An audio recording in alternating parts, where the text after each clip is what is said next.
Men and boys have always built models of the mechanical devices around them.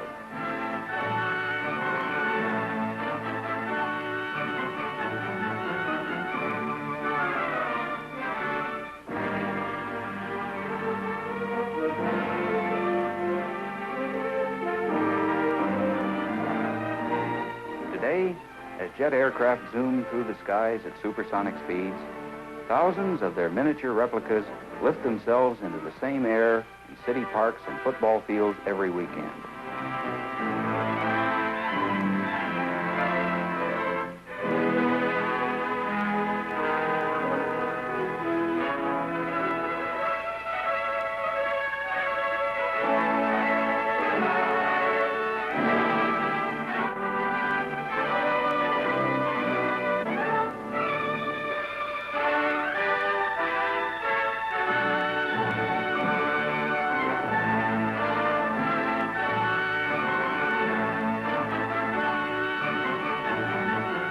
Their pilots are men and boys, learning the art of aerodynamics and having a lot of fun at it.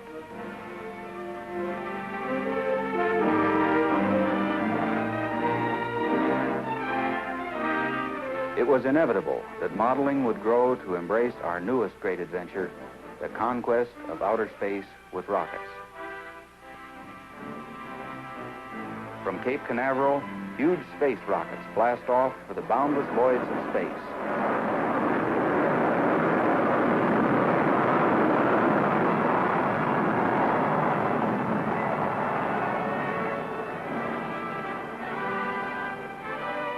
And in football fields and cow pastures across America, the microscopic brothers of these impressive missiles are also climbing into the blue, built and launched by men and boys whose imaginations have caught the challenge of space. Although model rocketry is therefore the newest of hobbies, its appearance and development were inevitable. And like other hobbies, model rocketry is safe, educational, and fun.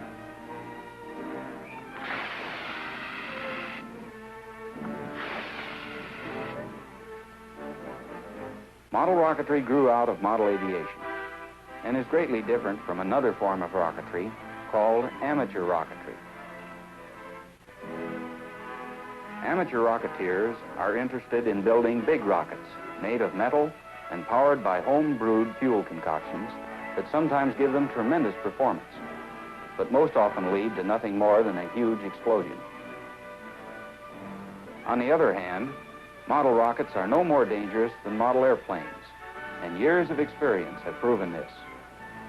There are three things about model rockets that contribute to the safety and enjoyment of this hobby. First of all, model rocketeers don't make their own rocket engines. They leave this sort of hazardous business to professionals who know what they're doing. Instead, they buy ready-made engines, factory-loaded and ready to be inserted into their models as replaceable cartridges. These commercial model rocket engines are the world's most reliable rocket engines. Over 1 million of them have been made and used without harm. The second item that is unique about model rocketry is the material used in the models. Lightweight as well as high strength have always been requirements for flying models of any type. Model airplanes use balsa wood, paper, and plastic to get this low weight and high strength. So do model rockets. Model rocket bodies are made from paper tubes or balsa. Their fins, noses, and other parts are made from balsa or plastic. Sometimes a few small metal parts are used, but never a steel nose cone or a piece of gas pipe for a body. With these common hobby materials, it becomes a simple thing to build a model rocket. Ordinary hobby tools can be used. Hobby shops have become supply houses for model rocketeers as they purchase model airplane glue, paints, balsa wood, and similar things with which to build their models. A model rocketeer's shop looks no different from that of a model aviator, with the possible exception of a lathe on which to turn noses and other round parts.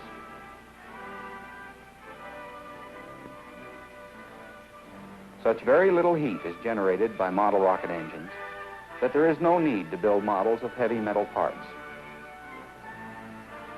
The third and final feature of model rockets is their recovery devices. All models must have them. These recovery devices range from parachutes to gliding wings and are designed to bring the little vehicles safely back to the ground so that they can be flown over and over and over again. Some model rockets have actually flown hundreds of times. With the foreknowledge that he's going to get his model back after its flight, a modeler can afford to take the time and patience to build exacting scale models of real rockets, such as Araby, Iris, Asp, V2, Viking, Thor Able, MX-774, Veronite, and scores of others. Let's take a close look at a typical model rocket. Its engine is simply a cardboard tube filled with solid propellant that slips into the rear end of the hollow paper body. Also glued on the rear of the paper body are balsa fins to keep the model straight and true in its vertical flight path, like feathers on an arrow. Model rockets don't fly in the ordinary sense of the word. They have no lifting surfaces, such as wings, to bear them aloft. They are propelled upward by the small jet of gas from their small rocket engines.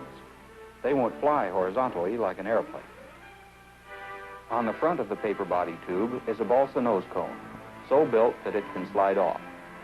Just behind the nose cone is a parachute, streamer, or other high drag device. This is popped out of the model by the engine itself at the top of the flight. On the side of the paper body tube is a smaller tube that slips over the round steel rod that is used to launch the model. In the United States, the primary organization of model rocketeers is the National Association of Rocketry, a non-profit group affiliated with the National Aeronautic Association. There are members of the NAR everywhere in America, and it is the largest such group in the country. On weekends during fair weather, you will find the various NAR model rocket clubs out on their rocket ranges in Denver, Colorado Springs, the Air Force Academy, Long Island, Langley Air Force Base, Connecticut, and many, many other locations. Although model rocketry is a very individualistic hobby, where everybody builds their own personal models, it's also a group activity at its very best, where everybody works together to fly. A model rocket range is a little Cape Canaveral. Once the range is set up and ready to go, everyone gets busy to prepare their own models for flight, noting in the meantime what the other guy has dreamed up since the last time. Recovery systems are packed into the tiny models, and little rocket engines are installed. Model rockets come in many shapes and sizes.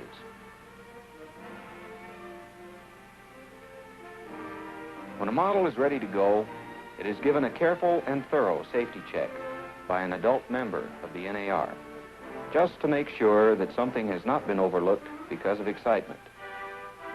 Items such as center of gravity, fin alignment, engine mounting, recovery system properly packed, and other such safety points are carefully checked. If a model passes this safety check, then and only then is it assigned a launcher.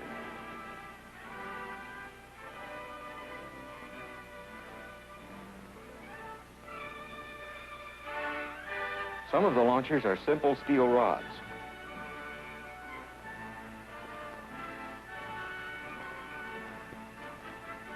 Others are towers into which the models slide between guide rails.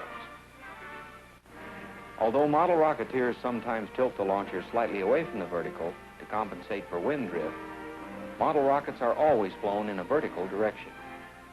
Model rocketeers are interested in seeing their models go up into the sky, like their big brothers at Cape Canaveral.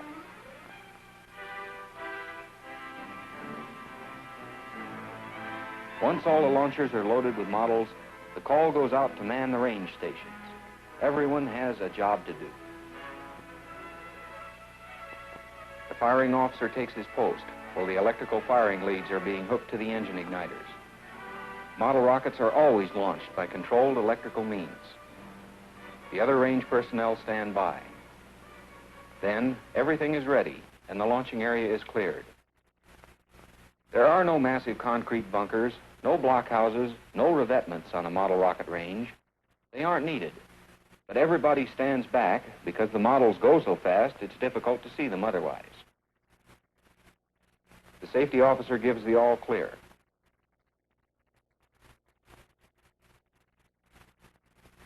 The safety key is inserted into the firing panel. All stations ready.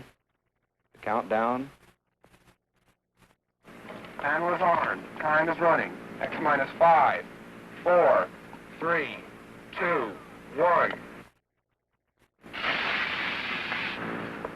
Up goes the model, reaching for the clouds. Back go the heads to watch it.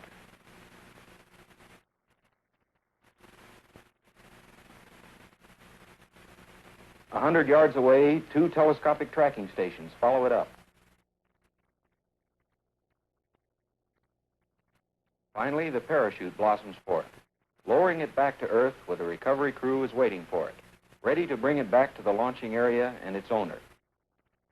Meanwhile, the tracking station operators, having tracked the model to the peak of its flight, report their tracking data to the launching area by telephone. There, with slide rules, trig tables, and simple computers, other Rocketeers calculate the altitude reached. This goes on all day. Sometimes over 100 models are flown. When model Rocketeers aren't flying for fun, they're flying in competition under the national rules of the NAR. There are 24 different competition events for altitude, scale models, spot landing, payload carrying, flight duration, and other sporting contests. Once each year, the NAR holds the National Model Rocket Championships, with handsome trophies and prizes given to the winners.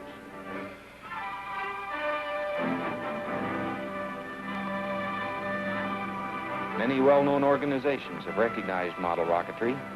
The Boy Scouts of America have become interested in the hobby for a possible merit badge. The United States Air Force has watched model rocketry grow and, in 1961, approved the hobby for its airmen and dependents. The Air Force realizes that model rockets, as well as model airplanes, can do much to help train their people in science and engineering, as well as safely helping youngsters become acquainted with the space mission of the Air Force. Yes, it's a great new hobby. For model Rocketeers are the only Rocketeers who can, all by themselves, design, build, and fly, in safety, their own rockets. In the years to come, perhaps it will be some young American who walks the craters of the moon and the sands of the planet Mars. He may have started on his long road to the stars by building model rockets, following in the footsteps of his comrades in aviation who got their start by building model airplanes. One thing is certain. We are going into space, now and in the future. And our scientific hobbies, such as model rocketry, will help by giving men a better understanding of the way the universe works.